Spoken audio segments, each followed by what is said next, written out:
அந்த காலத்துல தலைவலி வந்தா மக்கள் எப்படி தப்பிச்சாங்கன்னு தெரியுமா? பழங்கால எகிப்து களிமண்ணால செஞ்ச ஒரு முதலை பொம்மைக்குள்ள மூலிகைகளை அடைச்சு அதை உங்க தலையில வச்சு இறுக்கமா கட்டுவாங்க. வாழ்த்துக்கள்.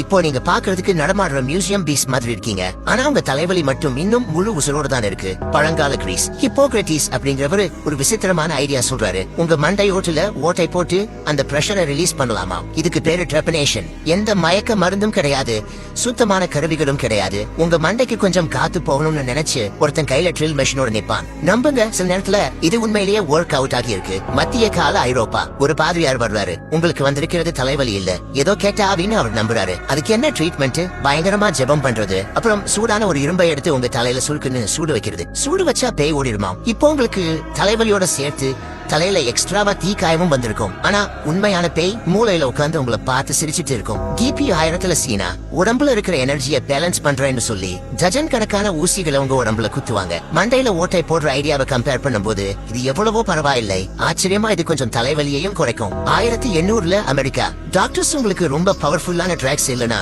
சரக்கு கொடுப்பாங்க. தலைவலி என்னமோ உடனே பஞ்சா பறந்துரும். ஆனா நீங்க செம போதையில பக்கத்துல இருக்கிற மரத்துக்கிட்ட ரொம்ப சீரியஸா உட்காந்து பேசிட்டு இருப்பீங்க. அடுத்த தடவை உங்களுக்கு தலைவலி வரும்போது ஒண்ணு மட்டும் ஞாபகம் வச்சுக்கோங்க. ஒரு காலத்துல தலைவலியை போக்க மண்டையில ட்ரில் மெஷினை வச்சு ஓட்ட போட்டிருக்கானுங்க.